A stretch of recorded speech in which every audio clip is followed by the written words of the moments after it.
Hello everyone, welcome to my channel.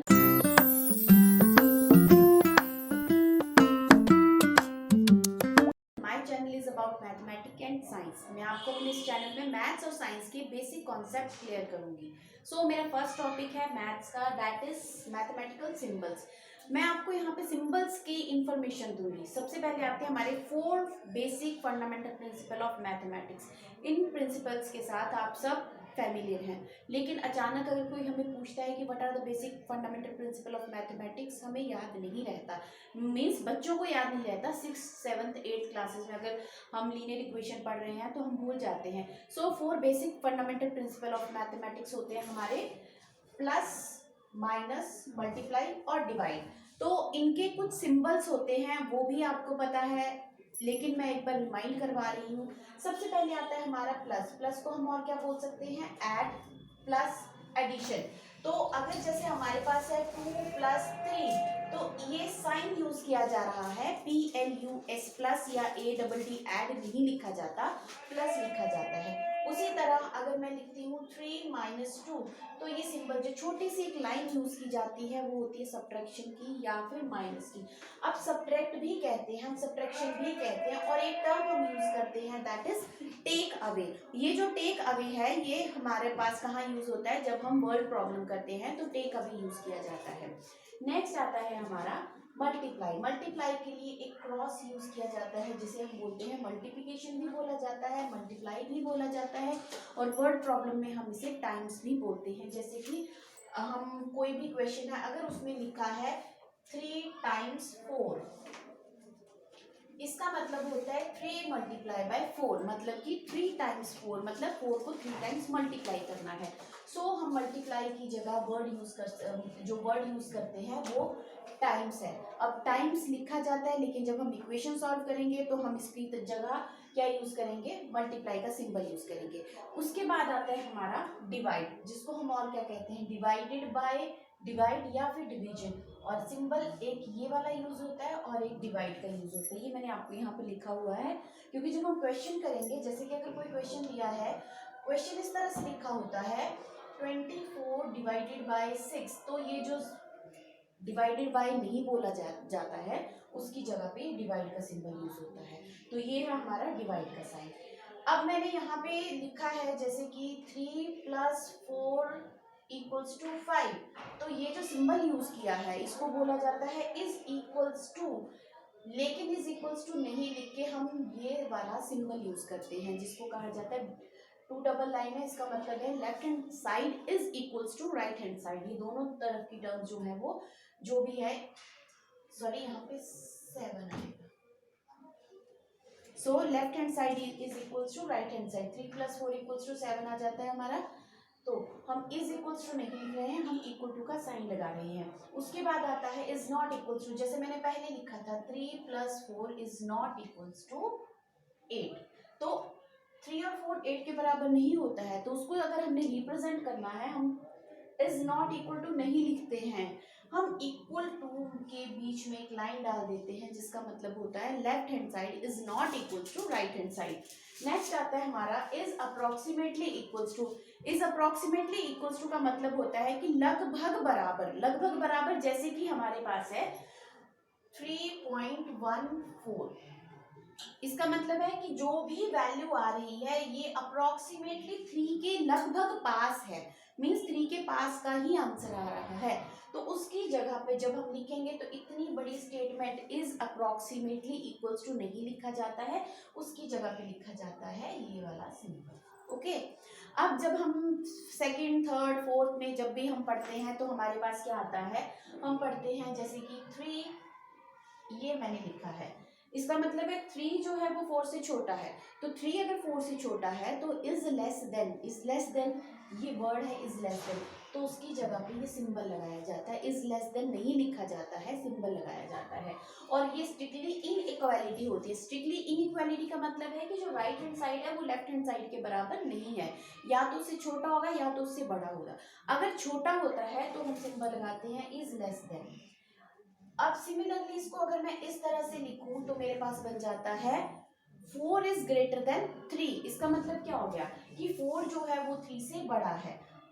ये भी एक स्ट्रिक्टली इनइक्वालिटी होती है। स्ट्रिक्टली इनइक्वालिटी का मतलब इधर भी वही है कि जो राइट हैंड साइड की टर्म है वो लेफ्ट हैंड साइड के बिल्कुल बराबर नहीं है, उससे बड़ी है या फिर उससे छोटी है। ये इसलिए इसको जो कहा जाता है वो है is greater then, strictly inequality होती है। लेकिन अगर मैं इसकी जगह पर ऐसे लिख दूं, ये जो टर्म थी इधर लिख दूं मैं x और इधर लिख दूं 3, और मैंने ये इज लेस देन था उसके नीचे एक इक्वल टू का साइन लगा दिया, इसका मतलब हुआ कि जो टर्म हमारे पास लेफ्ट हैंड साइड है वो या तो 3 के बराबर है या तो 3 से छोटी है। ये इनइक्वालिटी नहीं, स्ट्रिक्टली इनइक्वालिटी नहीं है, ये इनइक्वालिटी है, लेकिन there are two values of x, या तो ये 3 के बराबर होगा या तो ये 3 से छोटा होगा।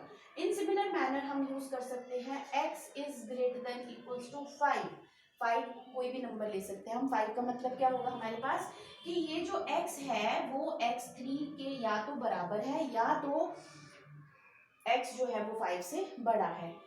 इसलिए यहाँ पे इज ग्रेटर देन और इक्वल टू वर्ड यूज ना करके हम ये वाला सिंबल यूज करते हैं। उसी तरह हमारे पास बहुत से और सिंबल यूज होते हैं, जैसे कि मैंने यहाँ पर लिखा है देयरफॉर टर्म यूज की है। देयरफॉर जब हम कोई क्वेश्चन कर रहे हैं, उस क्वेश्चन का कंक्लूजन हम जब लास्ट में देते हैं तो हम एक वर्ड यूज करते हैं देयरफॉर। तो ये जो हमारा देयरफॉर है, इस देयरफॉर को पूरा ना लिख के उसकी जगह पे 3 डॉट्स लगाए जाते हैं। डॉट्स लगाने का तरीका यही है, 2 डॉट्स नीचे होता है और एक डॉट जो होता है वो ऊपर होता है।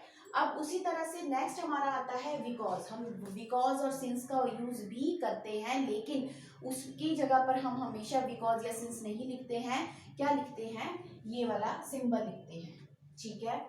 नेक्स्ट है हमारा फॉर ऑल वैल्यूज। मतलब कई बार क्वेश्चन ऐसे होते हैं कि हमें सारी वैल्यूज के लिए हम एक पर्टिकुलर चीज बता रहे हैं, तो फॉर ऑल के लिए हम ये वाला सिंबल यूज कर रहे हैं। आगे नेक्स्ट 2 सिंबल है हमारे पास, इक्विवेलेंट और इक्विवेलेंट। ये वाला सिंगल एरो और डबल एरो, दोनों ही एरो क्या है हमारे सेम है, मतलब सेम मीनिंग सेम है इनका। एरो तो यहाँ पे हमने सिंगल यूज किया है, यहाँ पे हमने डबल यूज किया और डबल हेडेड है, मीन्स दोनों तरफ से एरो है इसमें। ये मतलब होता है जो भी वैल्यू हमारे पास दी गई है वो इज इक्विवेलेंट है, उसके बराबर ही है। या फिर इफ एंड ओनली, ये जो लिखा है मैंने इसका मतलब होता है इफ एंड ओनली, इफ ये भी है। उसके बाद आता है हमारे पास इम्प्लाइज। इम्प्लाइज हम कहाँ यूज करते हैं? इम्प्लाइज हम जनरली वहां पे यूज करते हैं जहां पे हमारे पास ऑलरेडी इक्वल टू जो है वो इन्वॉल्व होता है।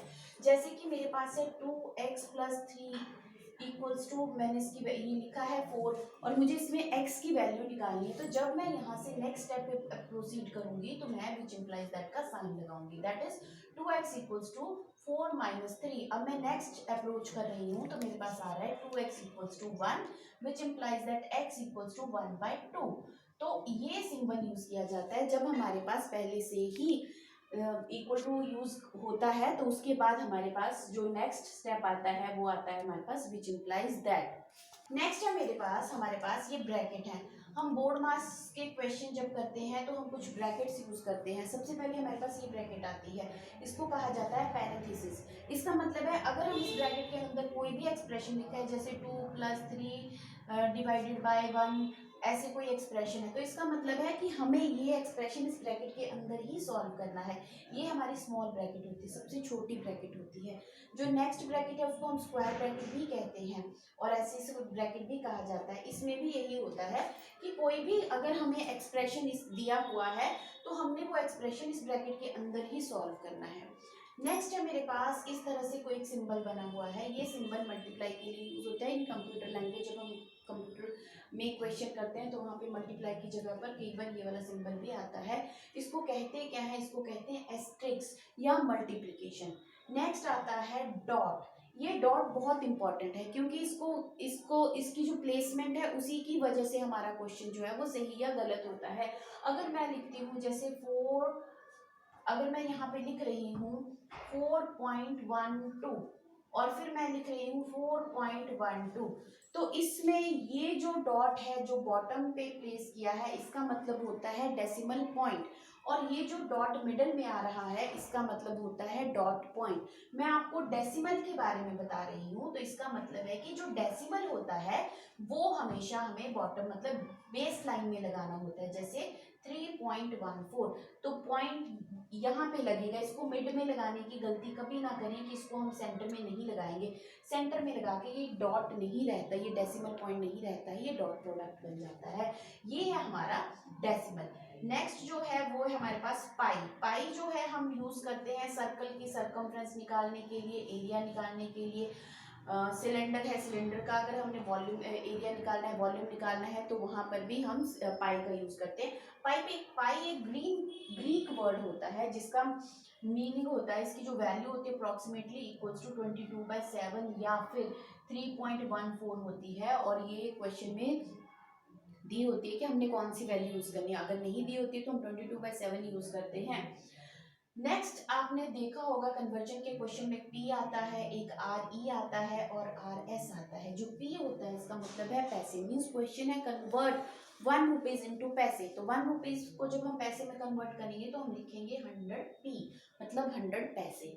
उसके बाद आर ई और आर एस में डिफरेंस ये है कि आर ई हमेशा यूज किया जाता है 1 से पहले। 1 रुपीज नहीं बोलते हैं, 1 की जगह हम रुपीज की जगह आर ई यूज करते हैं। लेकिन मोर देन 1, अगर हमारे पास क्वांटिटी 1 से ज़्यादा है, मतलब रुपीज जो है वो 1 से ज़्यादा है, तो हम वहाँ पर आर एस यूज करेंगे। और टुडे मतलब आजकल आर एस की जगह पर ये वाला सिंबल यूज किया जाता है। तो यहाँ पे मैं इक्वल्स टू में ये भी लगा सकती हूँ, इसको, इसका मतलब भी क्या होता है, रुपीज होता है। So guys this is enough for today. अगर आपको मेरी वीडियो अच्छी लगे तो प्लीज़ लाइक करें, शेयर करें, सब्सक्राइब करें और हाँ, बेल आइकन दबाना ना भूलें ताकि मेरी वीडियो का सबसे पहले नोटिफिकेशन आप तक पहुंचे। Okay, till then good bye.